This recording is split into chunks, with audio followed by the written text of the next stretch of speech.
Welcome to the latest edition of Beyond the Arc. I'm John Gonzalez alongside our NBA insider, Bill Reiter. Are you wearing a Spain because of the Champions League? What do you got going on? I would like to pretend that it's because of the Champions League, John. It may be because I need to do laundry, and I was sort of looking at the closet, and I go, it's clean.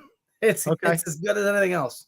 I've been there. I'm about to go back to Philly for happy birthday to my grandmother, who's about to celebrate her 100th. But I also have to do laundry, so we're in the same spot. Who's Barca got this week? Dortmund on Wednesday on Paramount Plus. Let's go. Okay, let's go. Good cross promotion. Be sure to check that out. All right, we're gonna do a little bit of a different show today. Bill came up with this idea. I love it. We're going to do a show called Who's to Blame, where we're going to go through different teams and decide who's to blame. This is kind of like George's dad and Seinfeld when he has Festivus, and we got a lot of problems with you people. So let's start with, we'll start in the Western Conference, and we'll go to the team that everybody's got earmarked here, the Phoenix Suns, who looks like they're going to miss the play-in, Bill. They should have traded KD at the deadline. There's a lot of blame to go around. We can get into KD as well, but I suspect that we're going to start with the owner and the general manager. All right. So my choices are Ishbia and Mr. Jones. Is that where I get to go? I mean, I think they're top of my list for sure. I mean, so I'm gonna name check one of my guys, and I like this guy, and I know I'm in the minority. I really like Isaiah Thomas on a personal level, but I think you could put him on the list. He is an advisor to Ishbia. For me, this is easy. This is Ishbia 1, 2, 3, 4, 5, 6, 7, 8. Okay. And then everybody, you can put whoever you want out. This guy came in utterly arrogant, thought he was the smartest guy in the room, made the moves that he made. As I understand it, really overrode his front office and put pressure on them. And so everything, Bradley Beal having the no trade clause, thinking this clustering was going to work, the decisions they've made, hiring, firing coaches, I think it comes down to the owner. I think he gets the blame. Yeah, I mean, look, Matt Ishbia, obviously very successful in his business endeavors, right? He's a billionaire. He owns an NBA team. But I think this idea where, new ownership syndrome, where you come in and you decide, I'm going to be a disruptor, and the future doesn't matter, and we're going to win right now. And that whole quote that he gave about, hey, if you want 2031 draft picks, then you're not going to be a fan of the Phoenix Suns. Well, I got bad news for you. The team isn't good now, and you don't have any draft picks, which means you're not going to be good in 2031 either. So I'm not crazy about the whole way that Matt Ishbia has set this up. James Jones is the general manager. He does need to take some of the blame here too, because they could have and should have moved on from Kevin Durant at the trade deadline. Now that's going to be something that they're going to have to figure out during the offseason. But I think there's a lot of blame to go around here. What about, let me throw this at you as well. What about Kevin Durant for I'm not saying, the reason why that this thing hasn't worked. He looked great at the beginning of the season. No, I think it's fair. Why didn't he had an exit. He could have gone to Golden State, decided not to. I think you can blame him on both ends of it. I love blaming him for not leaving. And look, he didn't want to go to Golden State, fine, but clearly his time with the Suns is over, right? It'll just be the summer. So why not at least allow and facilitate some blockbuster possible trade somewhere else if they could get the return they wanted? But also, how about Kevin Durant on the front side of this? I mean, let's not look past the fact that Kevin Durant, this is the line that we've used on LeBron. I'm going to use it on KD. KD's as great a player as he might be poor a decision maker for his own career. He decided to leave the Warriors. He decided to do what he did in Brooklyn. He decided to go to Phoenix. He decided not to go back to Golden State. I mean, I certainly think Kevin Durant is the person most to blame for Kevin Durant's lack of success since leaving Golden State. Yeah, it's been a rough run for him. What about, there's a couple other candidates I wanted to throw at you here. Brad Beal is a favorite person for people to pick on. He only played 50 games so far. He hasn't scored. He's had terrible defense. The contract is so onerous that they couldn't move him. Now, I don't blame Brad Beal for when the Washington Wizards came to him and said, hey, you're one of our great franchise players of all time, and certainly of recent memory. Thank you so much for sticking around. We're going to give you a no trade clause. Who wouldn't take that? However, it's not his fault, but that has really been an albatross, or the way he's played and the contract have been brutal for Phoenix. I think you used the right word, picked on. I think we're bullying Bradley Beal. I think we have to acknowledge that Brad Beal is not very good anymore. And as much as you and I love doing this podcast and want, it to succeed, if CBS Sports came to each of us and said, here's a 4-year, $100 million contract to do the podcast, we would both know we'd be bankrupting the company, and I would sign on that dotted line as quickly as possible. So I'm not mad at Bradley Beal for taking the money, and it was a different circumstance then. And I'm not mad on him for getting the no trade clause not waived because Phoenix wasn't smart enough to ask or insist or whatever went on behind the scenes. So I'm actually not going to blame Bradley Beal. I think it's pretty obvious the guy wasn't the guy that he used to be. And I'll go back to the guy that I will blame, Matt Ishbia. This isn't fantasy sports. You actually have to watch the games, Matt. And I don't think it was a big secret that there was a real chance Beal wasn't going to work out. And that if he didn't, you were going to lock yourself into this nightmare, given the way that you brought him in, the fact that you had no flexibility and that he still had this no trade clause that made it impossible to move him on. All right. No blame for Brad Beal, or a little bit of blame, but not much. What about Bud? You throw any at him? I mean, he was supposed to come in and fix everything that I didn't think Frank Vogel wasn't the reason why they didn't succeed last season. I don't think Bud is the reason why they're not succeeding this season, but you are the coach. No, normally I'm very happy to blame the coach. And I think I've mentioned to you that you and I don't live far from each other in the LA area. Where I live in LA, it's been a few weeks, but I had this sort of this run where I kept seeing Frank Vogel in his SUV, just jamming out to music, living his best life. No stress, getting paid by the Suns, living in Los Angeles. Yeah, go to the ocean. Beach, go to the grocery store. I think I saw him at the grocery, come out of the grocery store parking lot. So no, I'm not blaming either of those guys. Last year's coach, this year's coach. The team is horribly What grocery store? You guys hitting the Vons in Manhattan Beach? I wasn't going to say, but it's a Bristol Farms. They have a good meat selection. Bristol Farms. Fancy. Okay, I know that one. A little fancy. All right, so I think that's fair. I don't ascribe much blame to Bud either. Last one I'm going to throw at you, and this one I think is interesting too, in the same way that KD is interested. Okay. Devin Booker is nominally the franchise player. When Kevin Durant has not been around, that team was really bad. Devin Booker didn't buoy them. Even when KD is there, Devin Booker doesn't really buoy them. I think he's a very good player, but I haven't seen any evidence that Devin Booker is the guy who can be the number one option on a team that's a championship contender. I agree.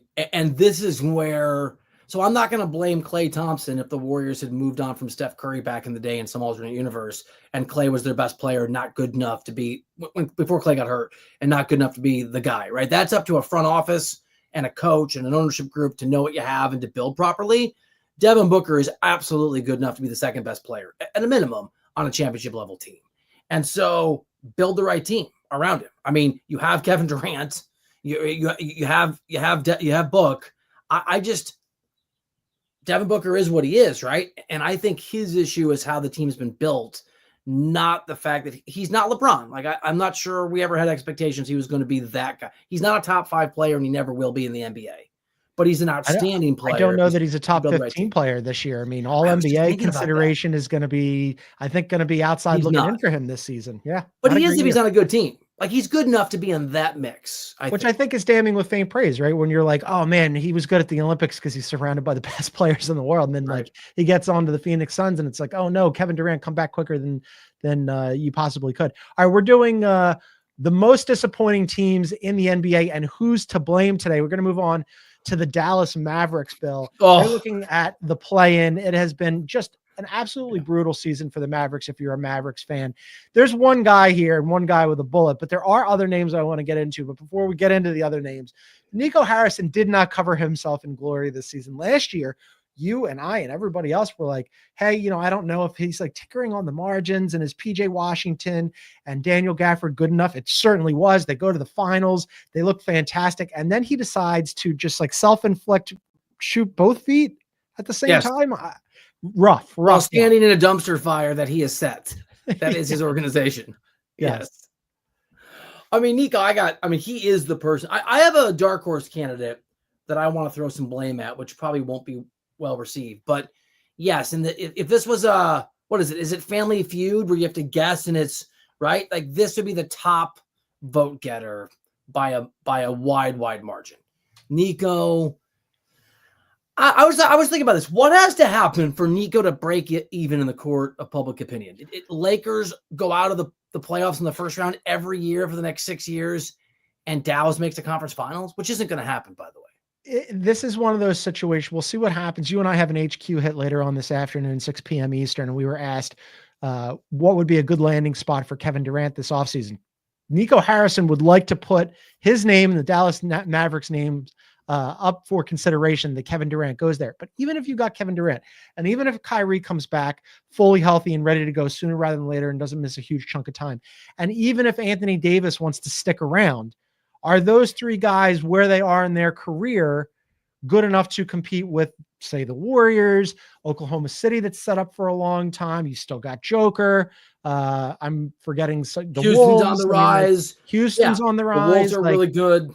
Like those three, I mean, we saw KD and Kyrie for a little bit, for half a second in Brooklyn, and the returns on those three guys were good, but they just weren't out there enough together. Like, I just wonder, what would Nico Harrison he has to get them back to the finals at least. I mean, right? I think he has to outperform. He won't be in charge long enough to do this, but they have to outperform the Lakers over the Luka Doncic timeline, and that's good luck.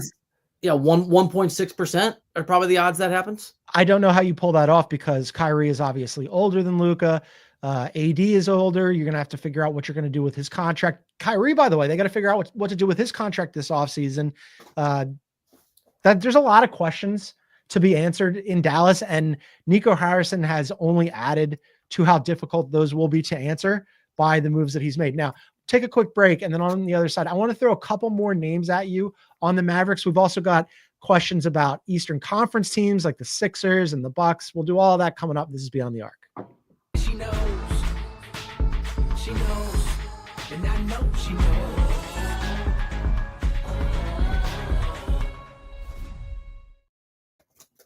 All right, welcome back to Beyond the Arc. A reminder, you can get us wherever you find your favorite podcast. Please download, subscribe, leave a review on Spotify.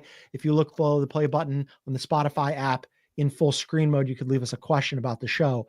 We're talking about who's to blame. A lot of blame going around in the NBA. We're doing the Dallas Mavericks. Nico Harrison, obviously, number one without a question. What about Patrick Dumont? He's the governor. Miriam Adelson owns the team, but Patrick Dumont, her son-in-law, has been installed as the new governor. And he did not, I guess, endear himself to Mavs fans, Bill, after this whole Luka thing, because not only did they trade away everybody's favorite player in Dallas, who had made 5 consecutive first team all NBA selections and was figured to, at 25 years old, figured to be there for another 10 years and be the new Dirk Nowitzki. But Patrick Dumont kicked him on the way out and gave that ridiculous interview to what I believe it was the Dallas Morning News. If not, it was Tim McMahon, but just said, wasn't ready. If you're not ready to be a winner, don't, go someplace else. Do we give any to Patrick Dumont? And I think he talked about conditioning and work ethic and put he did. Shaq on the list. Yes, that's right. So not just smug, but wholly uninformed. Wholly uninformed. Yes. So all new of those owner people, disease. Yeah, all those people I think are high on the list. The person that I would blame second after Nico, and this may not be fair, but I still think it's true, is Mark Cuban. That was going to be on my list. Yeah, I mean, Mark Cuban. I think when I texted this idea, that was like the one that for me was like the one that I put there for you that I was just going to go after, because get your billions of dollars, people get their money, get paid, great. He did not, in fact, and I think you and I discussed this when it happened. There was reporting out there that he was going to retain control of the front office. No, he wasn't. Yes. Obviously, he didn't. And it's almost unheard of. It is unheard of to sell majority ownership of a team and to think that the minority ownership, any portion of the minority ownership, is going to dictate terms ever to whoever actually owns the thing outright, whoever's the controlling interest. And so Cuban should have understood that he was handing this jewel in a team that obviously made the finals last year, but Luka Doncic when he sold, and this core and this culture that he created, to someone who was from out of state, whose goals were clearly more aligned with casino revenue and whether they could bring that to Texas than basketball. And even just in a vacuum, although it's not in a vacuum, because I think that just mentioned were obvious, just the fact that there's bad ownership out there and they're not going to be you. And so not his fault per se that Luka got traded, but it is his fault that he has no way to control it, because he basically went like this and made all his money. Yeah, he's given a couple interviews about this, and he was definitely taken aback. I think that he thought sincerely that he would have more say in basketball decisions, and realized pretty quickly that he was on the outside looking in, and that the new ownership group was going to empower Nico Harrison, and that Cuban found out, like everybody else, after the fact that the deal was actually going down. Cuban is a very, very smart guy. I'm surprised that he didn't figure that out beforehand, that he actually thought that he would have more say in what would happen on the basketball side. Obviously, this was a business decision for him, where he looked at it and went, this is better for my bottom line money-wise. But he loves the Mavericks so much that I think if he had to do it over again, he wouldn't do it. And he hired Nico, as producer Aaron points out. Here's the thing. We always do this like, this guy's a smart guy. So what? I mean, I'm just going to, a lot of people are smart who make terrible decisions. Fair. Across a whole spectrum of things. And the thing about someone like Cuban, and I know him a little like you probably do. I don't know him well. I don't know it, right? I've been interacting with him. I've emailed him like we all have. Yeah. But people in his position start to believe that they're the smartest person in the room all the time, because if you're Mark Cuban on your TV show or when you own the Mavs, you are surrounded by people who are going to tell you that you're right. And there were some real, and I think this applies, there were some real cultural issues within that organization as it relates to investigations and misconduct. Yes. Not because Mark Cuban was saying, let's go be awful people, but because obviously he didn't create a system where people were telling him the truth or comfortable reporting things all the way up to him. And so if you create this dynamic where you're always smart and you believe in your own genius and your own brilliance, and you sort of lose touch with reality, you could talk yourself into, I'm going to sell this team, but I'm so smart and so brilliant. People tell me how great I am. I'm great on TV. Everyone kisses my ass. That this ownership group's, of course, going to treat me the way I should be. I'm a Mensa miracle. I'm a basketball Mensa miracle. And it's a rude awakening when you're no longer in charge, that maybe, smart or not, people don't care what you have to say. So I think Cuban's ego a little bit just clouded his ability as a business person to realize once you sell, it ain't yours anymore. Man, what a blow that is to Mavs fans, where a couple of years ago, you have one of the most engaged owners who had already won a championship and clearly loved the team, was connected to the city, and had also identified Luka. And now Luka's on your team, and you're like, it's great to be a Mavs fan. This is one of the premier franchises in the NBA. Now you're looking around and going, it's that meme with the dog sitting in the fire going, this is fine. Like, it's really not good. One last one. I love that meme. On Mavs that I wanted to ask you, and this is a little bit of victim blaming, obviously. Do we put anything on Luka for, I mean, clearly, quite clearly, the franchise was disenfranchised with the way that he was conducting himself. He must have at least felt, I'm sure that he was very, very surprised that he got traded, but he must have felt that they were displeased with how he was going about his off-court preparations, conditioning, etc. He's in LA. He's going to thrive. He's fantastic. He's one of the best. He might thrive. We think he'll thrive. I think he will, but okay. Like, two sides to every relationship, right? Does he have it? Like, he obviously wasn't attuned to it enough. So I'm with you. I think he's going to thrive, and I think he's going to be great, which means I think Dallas was wrong. Yeah. But we could be wrong, and Dallas could be right. And I think it's very unlikely, but and I think I mentioned this to you last week, but again, maybe it was Brad. I've had a GM, there's one, who, we shoot the breeze. If Luka comes up, will just tell me he doesn't think you can win a championship with Luka. Now, every other GM and every other executive that I talk to, like every other person on earth, thinks that's ridiculous. But I'd be lying if there weren't times. I think Luka was 6 of 19 a week or two ago in some game that the Lakers lost, where I don't go, maybe. I think to answer your question, time will tell. If Luka and the Lakers don't do anything, Luka's good enough that he should be able, like Jokic has done, like Jokic has done, like Giannis has done, like LeBron has done, like Steph has done. He is talented enough and young enough to have chances that he should be able to get his team there through his own excellence. Needs some help, but through his own excellence. If he turns out to be, I don't know, James Harden, then we can revisit it in a few years. Yeah, I think that idea of him as like Russian nesting doll, Jokic, like the miniature version of him offensively, is what he needs to continue to be as he goes forward for them to succeed. Because the questions that one general manager had about him, we saw it last year in the finals. He takes his team to the finals. He was excellent offensively, right? But a lot of complaining, a lot of missed free throws. And then defensively, remember, there was so much, we had taken such great pains to say that he was giving effort defensively. Okay. What we were really saying was he wasn't absolutely horrendous, but there were still so many times when he was a turnstile defensively. So those are things that are always going to be question marks. So not unfair. One more team in the Western Conference that I wanted to run past you that honestly is kind of surprising that we would even have it on a disappointing teams list. Who's to blame? I don't even call them a disappointing team, but I do wonder who will be to blame if the Memphis Grizzlies, possibly a play-in team after being at the top of the Western Conference for much of the year, Bill, being in that 2-3 position for much of the year, decide to fire their head coach after 70 games and then decide like, we're just going to go forward. Bill, like what even constitutes a success for them this season? I mean, I think first round playoff exit is a failure, to say nothing of not making the playoffs. Not getting out of the play-in potentially is still on the table. I mean, you got to win a round at least, right? Yeah, I think at least win a round. And I know that's hard because it's such a minefield. I mean, 2 years ago, we thought they were top of the world, and they lost to the Lakers in an opening round playoff series when it was like a 2-7, 2 or 3 seasons ago. Last season. So.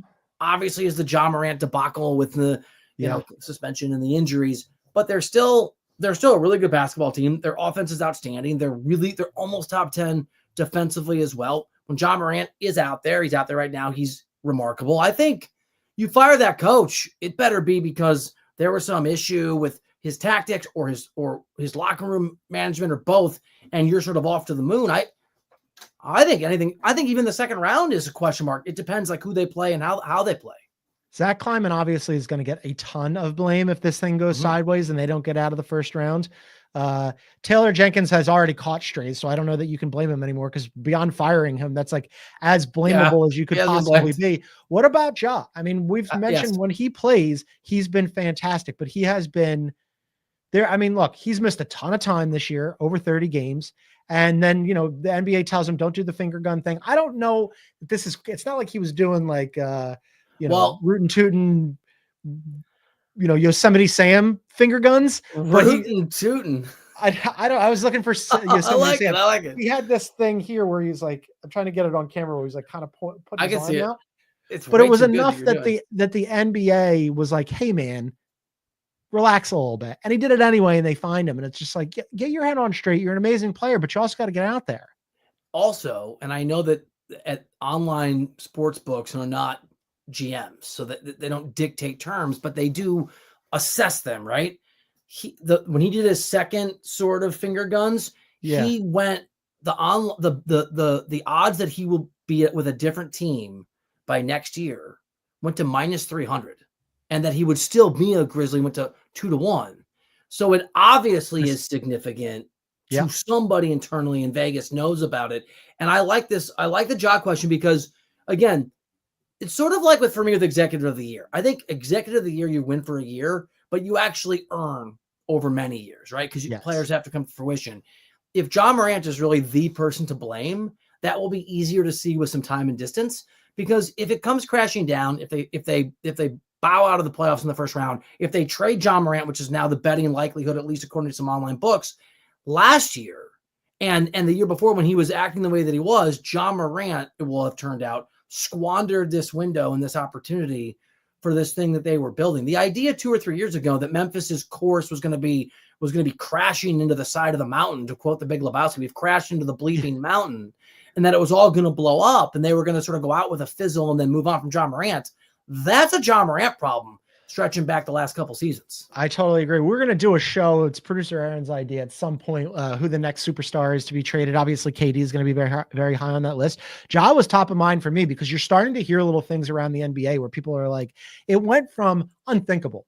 No way the Memphis Grizzlies would trade Ja Morant to now all of a sudden, not only are you and I talking about it, but like the betting houses are thinking about it. The guys over at The Athletic had a whole pot on it. Like, this is something where like there's little whispers about, I wonder.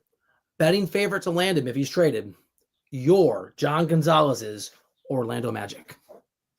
Oh, I thought you were going to say the Sixers. And I was like, God, I can't.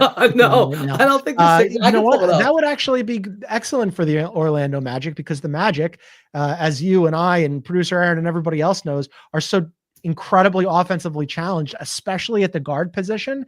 And there would be some nice, like, that'd be a nice backcourt with Jalen Suggs, Jalen just going out there and getting after people defensively. And then, yeah, I would like that. All of a sudden, you know what? You know your audience, because now all of a sudden I'm like back in on the Orlando Magic. If he ends up there, I would be so on board with that. Let's take a quick break. 66 to 1 to be a Sixer. You're safe. Okay, fantastic. Good. I love him with the Magic, though. That's a great call. Yeah, Let's take a quick break, and then on the other side, we'll move to the Eastern Conference, and reluctantly, we will talk about who's to blame with those Philadelphia 76ers, among other teams in the Eastern Conference. Don't go anywhere. This is Beyond the Arc. One of golf's elite courses, Quail Hollow, hosts the game's top players at the PGA Championship this May on CBS. All right, welcome back to Beyond the Arc. You can find us on YouTube at Beyond the Arc CBS. Hit that like button, leave a comment, subscribe, the bell symbol. Click on that. You'll get notified when we go live. We're going to be live tomorrow night following Oklahoma City rematch with the Lakers. Oklahoma City just lost to the Lakers. They'll do it again. And also the Knicks and the Celtics are playing. We'll talk about that tomorrow night as well. Eastern Conference, who's to blame? A lot of blame in the Eastern Conference, Bill. Start with those Philadelphia 76ers. Your team. Who to blame with the Sixers? The answer is yes. You go first. Me. For daring to believe and putting into the, I was teasing you about, but only kind of kidding about playing the championship parade. And I don't remember if you, I don't know if you remember this, but last November, December, they're after a bat 2-9. I don't remember. They had a game here in LA at the Intuit Dome, and I went and I'm like, I'm going to write how the Sixers are still going to be great. And I wrote it, and then they just were set on fire. Right so off a cliff. But I think it's Daryl Morey.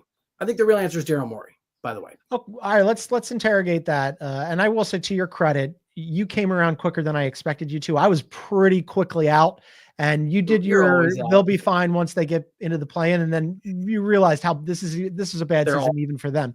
Daryl Morey made some decisions during the offseason. He put himself in this situation where he had to reboot the team on the fly. It was his plan. It was a high wire act. And the idea was always going to be they were going to go into the last offseason with two guys under contract, and Embiid and Maxey, and just have to do the whole thing. Like, while the car's driving, they're going to rebuild it. And he did it. He did what he set out to do. And the moves that he made were moves that I fully endorse. He went and signed PG into cap space. He went and got a whole bunch of other little backup pieces like Andre Drummond, who the Sixers have always been looking for somebody to back up Embiid, and Eric Gordon and Caleb Martin. And you go down the list. I was on board with all those moves, Bill. And then in retrospect, you go, man, I wish you could undo some of those. That PG contract is not great. That Embiid contract is not great. I know it all traces back to Embiid ultimately in his health, but like, yeah, I mean, all at once, Bill, I was on board with what Daryl Morey did. And now in retrospect, wish he hadn't done it. I mean, you would have been wrong too. And I would have been wrong too if I'd signed up. 100%. I mean, you said it. If you put yourself on a high wire because there's a really there's something on the other end you want, and you fall, that is your fault. You're right. Daryl Morey did a high wire act, and we thought he achieved it. He didn't. It didn't. I mean, the PG, and this is where I should have let you talk. I was so down on Paul George last summer, and he thought I was here. You thought I was telling you the earth was flat. I was like, and you wore me down. I was like, oh, I guess I'm always the negative. I did. I wore myself down. You know what? But this is the curse of the organization, and we should talk about the organization being to blame here, writ large, because Paul George had a phenomenal season last year. Arguably his best season in recent memory. It's his best shooting season for sure. He played amazing defense, and he comes to the Sixers and he can't get healthy. And when he is out there, he can't shoot the ball. This is why I want to talk about the organization. It's a cursed group. I mean, they haven't been good. They haven't been good. They haven't gotten to a conference final since Allen Iverson was there.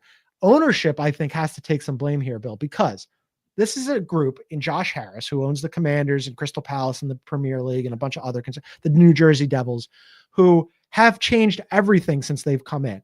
They've changed the front office from Sam Hinkie to multiple Colangelos to Elton Brand and Brett Brown to now Daryl Morey. They've changed the coaches multiple times. They brought in Doc Rivers after Brett Brown. Now Nick Nurse is out. They've changed all the players around Embiid. The only constants are Josh Harris and Joel Embiid. Yeah, but the Colangelos and Doc Rivers alone it's going to take you years to dig out from underneath the mistakes of hiring those people. Like, make better decisions. Seriously though, but I don't think it's a curse. Here's the thing about Paul George. What has he actually accomplished? I mean, he has, like, Go back to his conference finals run with the Pacers back before his Olympic injury when he took on that LeBron team. That was like a great Paul George and a really feisty team and a fun team to watch. Paul George has been an individual talent, but underwhelming as someone who carries teams where they're supposed to go in the playoffs at every single stop. This is the guy who, and I used to know Paul pretty well. Like I went to Indy once and had drinks with him and Danny Granger. Like I liked Paul back in the day, but that doesn't change the reality. This is a guy who, when he left the Pacers, complained publicly about not going to take the last shot. Like that's part of the reason he left. And he had never made a buzzer beater. He was over 17, I think is what it was. Like game. My point is, you fell for it. You talked me into falling for it. I get why Daryl fell for it. Paul George had a great individual season last year, but he hasn't actually done anything. He hasn't accomplished it with Kawhi or with Russ. And so not surprising it didn't work with a broken Joel Embiid. Okay, so this is kind of like a bigger point of frustration though than we're actually really discussing, because you were saying, and I think rightly so, like, what has Paul George done? Well, Paul George hasn't done anything, but Paul George wasn't brought in to be the guy. Paul George was brought in to be not even the second guy, arguably the third guy. He can't pull off being the third guy. No, he's old. That's brutal. That's really brutal that he can't be the third guy. Which basically traces back to the main guy, right? Embiid deserves a significant amount of blame here. Look, his body is broken. That's not his fault. But there is something to be said for Joel Embiid, who supposedly came out of the Olympics healthy and then went into the season in career best shape. I love that old trope, and couldn't get out on the floor. And it's like, Joel Embiid has never been out of the second round. He's an MVP. That's crazy. This is a huge point of frustration, not just for the Sixers organization and for Sixers fans, but for him too. You talk to him and you see the frustration on him. Like, for him not being able to be healthy, it sucks, but you have to put some of it on him too, because he's the guy. And if the guy isn't out there, then where's that team going? Nowhere fast. Embiid is one of my favorite players in the NBA, or was when he was healthy. Daryl Morey is one of my favorite. I like Daryl. Like I like him as a person a lot. Sure. But if you're Daryl Morey and you're Mr. Gamble, right? And you're Mr. like willing to take chances, and you're, what I'm about to describe has a high degree of difficulty. I get it. That's why he's a GM and you're not, and I'm not. Isn't it also part of your job to understand the possibility and likelihood that Embiid was never going to stay healthy because he never had, and sell high? I mean, there's a world where you can just move on from it. You could have, Embiid had a price that was pretty interesting until it was nothing. My buddy, I brought this up after he won the MVP award to all of my Sixers fan friends and, in other circles. And I was like, look, isn't this just something that you should be considered? And I was shouted down as an idiot and like, this is outrageous. And it's so difficult to get a player of Joel Embiid's caliber. And all that is true. He is, when he's out there, top 5 player in the NBA. He's really good. Yes. The problem is availability is a skill set. It's maybe not a skill set, but it's a value. Okay. There's Jason Tatum, for all the slings and arrows that guy takes about, he's not ever going to be an MVP. He's consistently first team all NBA, and the guy plays. He's out there, and like being able to just like play basketball has inherent value. And Joel Embiid, his entire career, has, for whatever reason, not been able to do that a lot of the time. You were right. They should. It's not easy, but I'm going to put a little twist on the Bill Parcellsism. People tell you what they're going to do. Listen, those of you that are watching your 401ks get destroyed sort of know, like, it's not as if like the current policy, United States fiscal policy, is a surprise to anyone. Right? Like, they're not going to do it. Embiid's been saying his whole career, I'm not going to be around. Like, his whole career, he's been shouting from the rafters, I'm going to be hurt most of the time. I'm not saying it's easy to do. It's not easy to do. But it's not as if it came out of nowhere. Embiid wasn't LeBron, the marathon man. He wasn't Cal Ripken Jr. part 2 in basketball, and then this came out of nowhere. And so, again, high degree of difficulty. It goes back to me on blaming Daryl. You had all the tools, all the pieces, all the cap space, the parts to move. You had Embiid. You didn't, hard or not hard, you didn't put it together. This team has gone down in the wrong direction under Daryl's watch. I feel bad for Philadelphia 76ers fans. Couldn't be me as a lifelong Houston Rockets fan. It's just tough to watch from afar. Let's go to other teams in the Eastern Conference. The Milwaukee Bucks, Bill, been in that 4, 5, 6 pack for much of the season in that area of the Pacers and the Pistons. Pacers and the Pistons happy to be in that grouping. Pacers have been, you've pointed it out, they've been really good, especially post All-Star break. And then the Pistons, who have tripled their win total, that won 14 games last year, now all of a sudden solidly a playoff team playing with house money. The Bucks are on the other end of this. The Bucks don't want to be in that grouping. Some of it, Dame Lillard, the blood clot thing, it sucks. Dame's a good dude. I hope he gets healthy. But even when Dame has been healthy, Dame and Giannis has not been an answer. And so it comes down to, like, I don't know, Doc and John Horst, and I think this thing gets blown up sooner than later and Giannis ends up somewhere else. I hope so that I've earmarked all the people from Milwaukee land who have been mean to me on X. I got coming for you on my report. All right, so I'm going to surprise you here because I'm not going to blame Doc Rivers with a very big asterisk. For me, it's John Horst's fault. If he was the one that made the decision to move on from Adrian Griffin last season and bring in Doc Rivers, there are certainly people who have suggested to me that is not true, that it was basically Doc doing an end around with ownership and making that happen. But sort of behind the scenes, people I've talked to in Milwaukee have aggressively pushed back on that, as they tend to do. So let's presume that this was John Horst's decision. It's all on John Horst. Doc Rivers is, again, I mean, like Paul George to a degree, has not been successful for a very long time. It's been when did he win that title with the Celtics? 2008. Dude, that's 17 years ago. Yeah. He hasn't even made 2 decades. Finals. I mean, so I'm not a big Doc guy. Can't get out of the second round. Yeah, top 2 offense when you fired Adrian Griffin. You hadn't given Lillard and Giannis enough time to really let that thing, bake a little bit. I also like John Horst as a person a lot. Assuming he made that decision and it wasn't an end around by Doc, to me, it's entirely on Horst. Because he's also the guy that traded. He did trade for Lillard. He moved on from Drew Holiday. Obviously, Holiday then got shipped from Portland to Boston. That's on Horst. You'd won a championship a couple years earlier, and you, in effect, blew it up and didn't trust what you had to have a chance to compete again. They haven't done that in Denver. Now, it hasn't worked for them, but the West is so much tougher. The East is a much easier conference, and you still decided to make this gamble and you lost. I think it's on the GM. Yeah, it's not great. I mean, look, they decided to move on from Drew, and I understand why they did it, where they go, oh, we can get a superstar. And imagine the offense if we pair Dame and Giannis. Well, you won a championship with this other formula. Now, on the other hand, I also look at it and go, like, there's probably going to be diminishing returns there with that core group anyway, because we saw what happened with Chris Middleton. Has not been Chris Middleton since they won that championship. That's true. And when you didn't have your third guy, Drew, I thought, was the second best player on the team during that finals run. And he certainly was in the finals, but I could understand why you'd go, we need more firepower. It's just that, like, if you could do it over again, you wouldn't have done it. Now, I don't know how you fix the Chris Middleton problem. It certainly wasn't, oh, let's go get Kyle Kuzma, but that's the best you could do. And that's why this thing is built. It's a house of cards, and it's going to fall sooner than later. You don't hire Doc Rivers. I mean, you're right, but what you don't do is hire Doc. I mean, better than most. You're a Philly fan. I mean, he is going to throw people under the bus. The culture's not going to be great. The offense is going to be stagnant, and you're going to underachieve. That's what you're going to get. However, tremendous content. So first, you do great content. 2 other teams in the East that I want to ask you about, Bill, on who's to blame. We're doing who's to blame. Disappointing teams. Well, not all of the teams that we've mentioned, as with the Grizzlies, they're not disappointing so much as there could be some blame here. The Miami Heat, though, I think have been disappointing. Yeah. They're in the play-in here. Obviously, Pat Riley and Jimmy Butler did not get along at the end. And then Pat Riley sort of backed himself into a corner where he was like, we're not going to extend Jimmy Butler, but also he like drew a line in the sand and said, we're not trading him either. And then all of a sudden went, okay, yeah, we are going to trade him.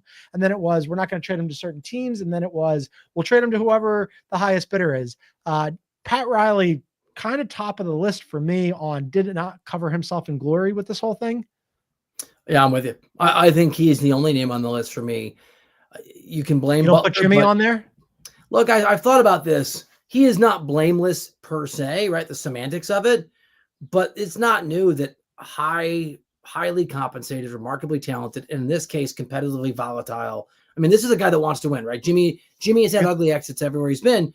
It's not a surprise he's going to be difficult at some point. Your job as the GM, and in Riley's case, the president of basketball, he's the president of everything, I think. You got to manage it. The reason you can't give him the extension the way that maybe the Warriors can is you don't believe that you have a real window, and so you're trying to sort of deal with that. On the other hand, you also, since you don't have anyone to fall back on like a Steph Curry, you have to manage him properly.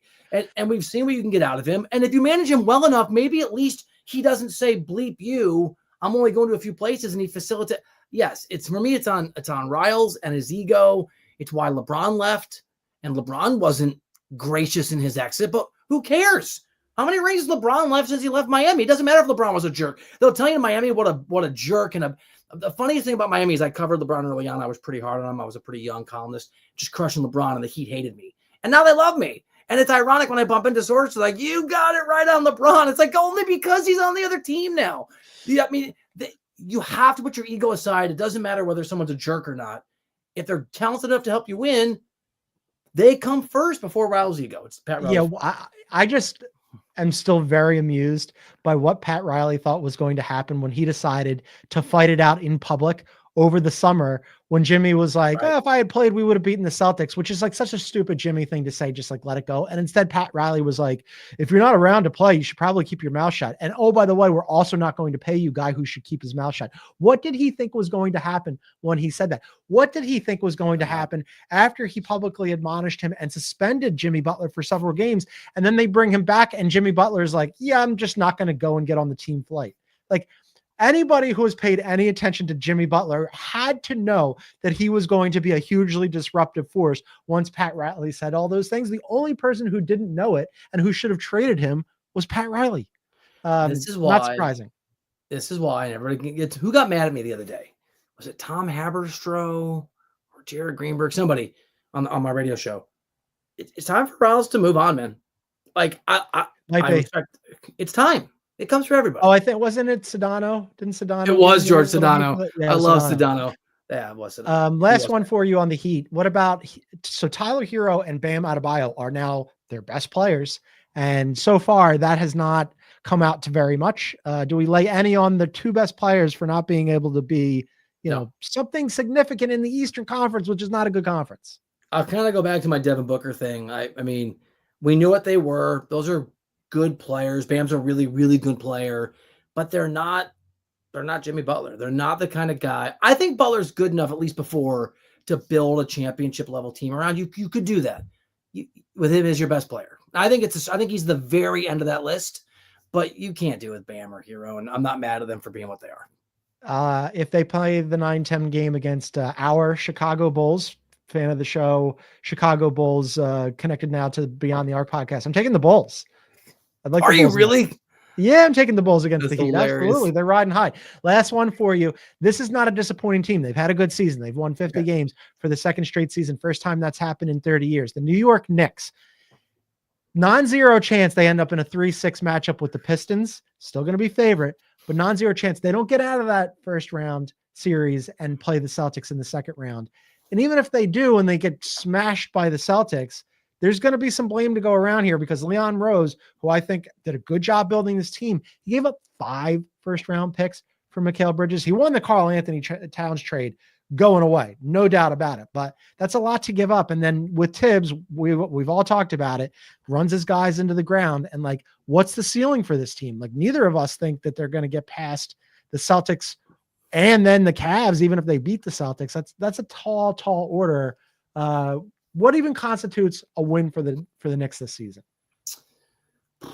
I mean, I think you've got to take Boston to 7 games in the second round of the playoffs. Deep into the set, like, and that's then all of a sudden it's like a moral victory. Yeah, I mean, because you can't be 6, right? You can't be losing at home, and but can I do a future? Can I accuse Leon Rose of a future crime? Can I I'm going to minority report this thing. I'm going to precog. I love this. This is a deep cut.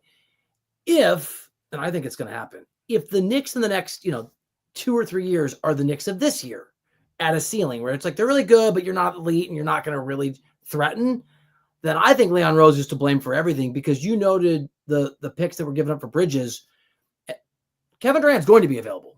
And by a lot of reports wants to be a Knick. And Giannis might be available. And we have just seen from the Luka Doncic madness that you just never know who's going to be available.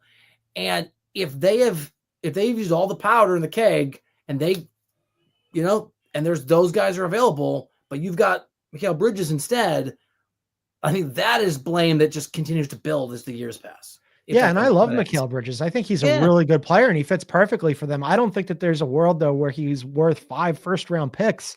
No. That's a mistake. And now to your point about like who's going to become available, how do they improve this team? Like, I don't know if this is their core going forward. Jalen Brunson took a discount so that they could make this their core going forward with Josh Hart and Mikal Bridges and OG, who has been amazing. He was so good while Jalen Brunson was out. And Karl Anthony Towns is enjoying one of his best seasons ever in his career. He's been excellent. It's still not enough. I mean, maybe, you know what it is? Maybe improving this team is just as simple as the Celtics are eventually going to price themselves out because they're going to be in the repeater tax too many times and they're not going to be able to pay Kristaps Porzingis, and Al Horford's going to retire. And maybe they just like the wheels come off. Maybe you're just like waiting for the Celtics to be not as good. Maybe that's all it is. Or maybe, and I mean this as a maybe, not as a thing I'm arguing for, if you can't fix the roster and they're not good enough, maybe the improvement is the coach. I mean, Tibbs too. Yeah. Yeah. Because right now I think they're top 5 in offense right now. But they are, depending on the day, 13th or 14th in that range in defense. And that's not good enough. And it's definitely not good enough when you're playing against a Cavs and a Boston team, 2 teams you have to go through at least, presumably, who are top 5 in each category. Or Cavs aren't top 5, but they're top 5 in net rating because they're 7th or 8th in defense. I think there's a lot. I think Leon Rose has some blame, and I think Tibbs in the way that he handles his guys has some blame. Because the resources they've spent and the opportunities they've had in the market and the guys that they have, they should be better than they are. The Tibbs thing's interesting because they have won 50 games again, right? And he squeezes as much as he can out of his guys during the regular season. But if they don't get out of the second round again, and it looks like it's going to be tough for them to get out of the second round, say next year. Tibbs is a huge fan favorite. He's beloved in New York, but at some point, don't you have to go, well, look, we can't change these other pieces because we're kind of locked into this team. Something has to change, and that would probably be it. Yeah. If you subbed out Cat for Durant, if you'd waited, and they, as you said, it wasn't like they spent a ton. Is that team as good next year? If Durant can play even 62 games, and play the playoffs, is that team as good as the Cavs and the Celtics this year? Are they on that level? They're much closer. Yeah, because KD is a better defensive player by, I'd say, a significant margin. But you're also getting like prime Cat right now, right? I mean, like I don't KD's older the way you do. I mean, would you rather have? So you're playing the Celtics in a game 6 to take it to game 7, and it's tied with 13 seconds left. KD or Cat? KD, right? I mean, you want KD all day long. Yeah. And I'd rather have Brunson before Cat. Like I'll trust either. So then you have 2 guys that can maybe sling that rock and take out a Goliath. So they're just the way they are constructed is impressive. And they would never have been able to even get to this conversational point if Leon weren't good enough to have recognized what Jalen Brunson was worth when he got him, right? So you should get credit for that. But they're missing something, I think, to push. They are. And they spent a lot to make this team. They're just good enough to go. They need something else, and like, how do you get it? And oh no, like, yeah, he's done a really good job building. He might be a victim of his own success here because they're just good enough for us to be asking these questions, but not good enough that anybody takes them seriously as a serious contender. Cat doesn't have a no trade, does he? Just send Cat. No. Would you? There's only 2. There's only Beal and LeBron.